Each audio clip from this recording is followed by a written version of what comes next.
Ex, c'est un mot qui est formé de 2 lettres. Il y a à peu près 20 sens. Ma ba nous 5. Premier sens, a fait partie de votre vie autrefois. Deuxième sens, ancien époux. Troisième sens, ancien mari ou amant. Quatrième sens, ancien parti. Cinquième sens, ancien petit ami. Ex, c'est un préfixe.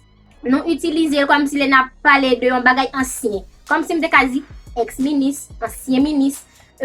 Pour moun kap di yo pa gen ex la, yes ou gen ex, peu importe jan histoire amoureuse la te pase ou gen ex, parce que ou te gen te accepter, ou te gen te di moun sa yes nou remen. Une fois te gen te di moun nan ou remen, et puis nou rive écraser relation, yes, nou se ex. Celle-ci, ou celle je pou moun nan pa ta ex, et celle-ci ou te gen te di moun nan ou remen avel, men nan tête ou pas remen avel vre. Laisse ou te ka di ou pa gen ex, parce que ou pa di remen avel. Mais depuis te gen te mette nan tête ou remen a moun nan, et puis l'histoire vient passer mal. Yes, comfort. C'est ton ex.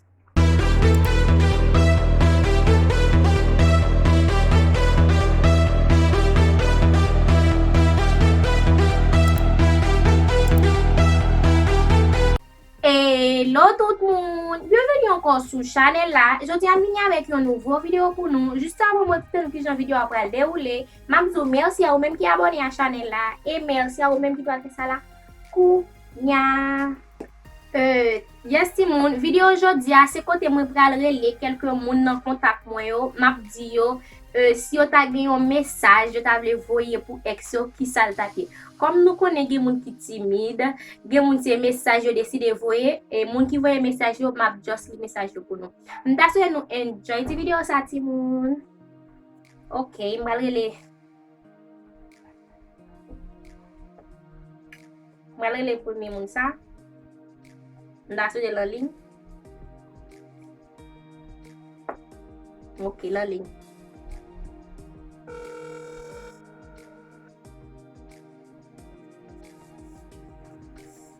C'est pas naf sonné, non me comprendre.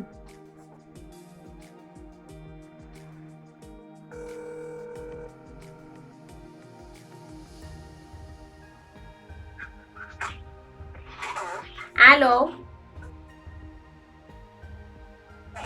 Bonsoir.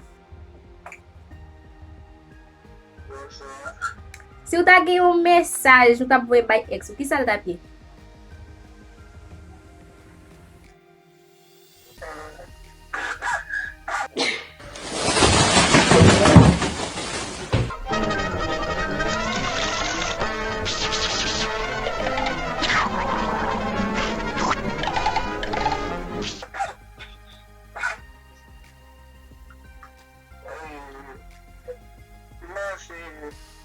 Si vous avez un message d'abord pour l'expérience,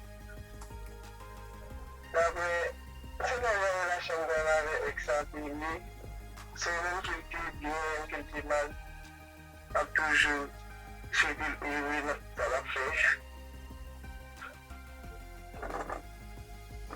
Et message ça t'as souhaité heureux dans tout ça la fait. Oui, Ah bien OK, merci. d'accord. C'est une relation un garçon, t'as souhaité ex. Heureuse. Malgré l'autre monde.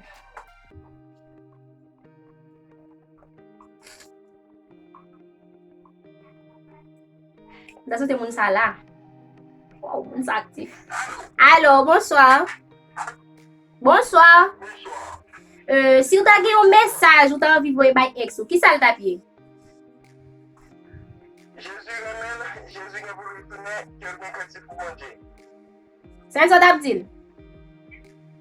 Oui, Ah bien OK, merci. d'accord. Ex ça, Jésus Raymond. Bien créatif pour bon Dieu. M'gale Léon l'autre monde. N'a suivi qui est en fin matin.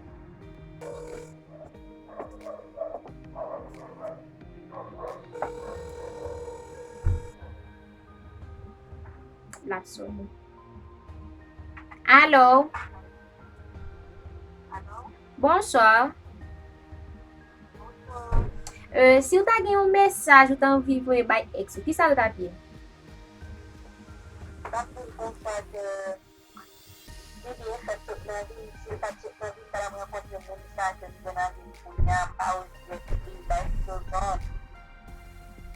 Ok, merci pour participation. Merci. D'accord. Oui, ti moun mwen men pou sa. Mwen men. Sou pat sot nan vil, li pat ap jwen moun ni yo kounya. Sa vle di moun ni a trete l bien. Yes, ti moun video sa, li pap filme yo seul jou, nou ka wèm gen diferent rad, kom sa pou fèm gen mèm rad la, poske kom si, nou konen moun yo kom si yo pap tout pap disponib yo seul, kou gen ki disponib kounya, gen lot ki pap disponib. Nou ta sou nou kompren sa ti moun. Al día siguiente. Yes, ti moun, jam te di nou an, nou kone se pa tout moun ki d'akor pou m rele yo. Pou video ate ka posib, mte just di moun yo kon sa, ekri mesaj si yo ta gen opportunite, yo tap di ex yo a. Mwen pral li kelke gren pou nou ti moun. Gen yon garçon, dizi kon sa, mwen ap di ex mwen kem toujou remen. Sel salte fem nan pa gen kouraj pou m padonel, men toujou rete yon fi kem remen. Mwen souwete l kouraj e bonne chans. Mwen souwete l jwen yon neg ki fe li bien, ki ran li heureuse, e bal tout sa ki mwen pat kabani yo. Yes, se yon garçon ki voye mesaj sa. Se ba pale te fe la. Mwen pral pon lot moun an fi. Li di, paske nou te separe ya, li pense la vi nou tap fini pou sa, men se simplement le kontre. Paske mwen pre yon leçon, mwen chanje vim, bien ke sa te afekte, men kounya mwen vin yon lot moun, epi mwen senti bien janmi ya. Ok, nou prale pou yon lot moun, yon garçon. Li di, sa yo di ou ak sa ou pense patadwe yon realite pou ou si kem pa explike ou. Paske nan la vi yo pa tra di sa moun di, sinon sa va pi grave. Sa mte remake nan relasyon sa, se ke ou pa di jam konen vwe. Koz, gen bagay ki otan de mwen, fote defon mwen pou te di, non, li pa fe sa vwe. En tout ka, kom se la sakpe, map konse yo, prochen relasyon ou gen pou gen, apren de sak te pase nan relasyon pa nou an. Pou kapab jwen yon lot nan moun ki miye, kontinye avek etidou yo, bon sikse nan la vi ou, ke diye fe ou pou nan tout sa wap entrepren. Sitou pou prochen relasyon ou bien pou bati ya. Paske pa ge anye ki ka empeshe, yon relasyon ki konstri sou pay, pou di fe. Ba wad gani ya. Yon relasyon ki konstri sou pay. Yon relasyon ki konstri sou pay, pa pren di fe ou son relasyon ki konstri sou pay, pou di fe. Ba wad gani.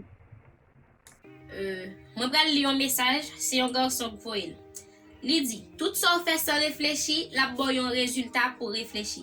Mwen souwete l toujou ret moun liye yan, e pou l grandi tou. Pou kalite li gen la kali yo, augmente plus. Oui. Ti moun, mwen remake ke se medam yo toujou vwe mesaj pike yo. Mese yo, mba remake sa de mese yo va telman vwe mesaj pike. Mem si moun nan blese yo, kom si yo moutou yo rayi sa moun nan fe ame yo pa rayi moun nan. Men medam yo, yo moutou se ne rien. Yes, ti moun, te gen yon fi, mwen te pose kisyon, mwen te di kon sa, sou ta pou mesaj, mwen te anvi voy bay ex, ki sa l tapi. Dizem kon sa, mwen pa gen yon mwen anvi di ex men, sel sa m tap di yon gwo kout lan men. Komisyon fachay ti moun. Mwen mba konen, komisyon fachay yon lan men, yon pre min lage. Yes, ti moun, mette yon fi an video an. Mabzou mersi a ou menm ki te dako mwen relo, e mersi avek ou menm ki te dako vwe yon mesaj bon mwen, paske san ou menm video sa patap ka posib. E mabdi mersi a ou menm tou ki pran tan pou gade bel ti video sa ti moun. E pa bliye, kiti yon komantye pou di m ki son panse de video a, e si ou ta bezwen yon parti 2, ekrim sou Instagram mwen, ma pekri nan ekran la, e pi ma fe yon parti 2. Si nou ta gen yon ide video, nou ta anvi partaje avem tou, nou met ekrim sou Instagram, ma fe video apon. Paske ti moun, pito de nou, se nou menm ki mandem video a, olye mwen ka fel, paske mwen ka pase m lage yon video nases, mwen pren apre men, epi nou pare men. Si nou ta mette nou en komunikasyon avem, pou m di, mi nou fe video sa chanel wa, fe video sa, mwen menm, le nou mandem fe video sa, mwen si mwel posib, ma fel pou nou. Yes ti moun, male, napre we nan yon lot video. Ciao, ciao!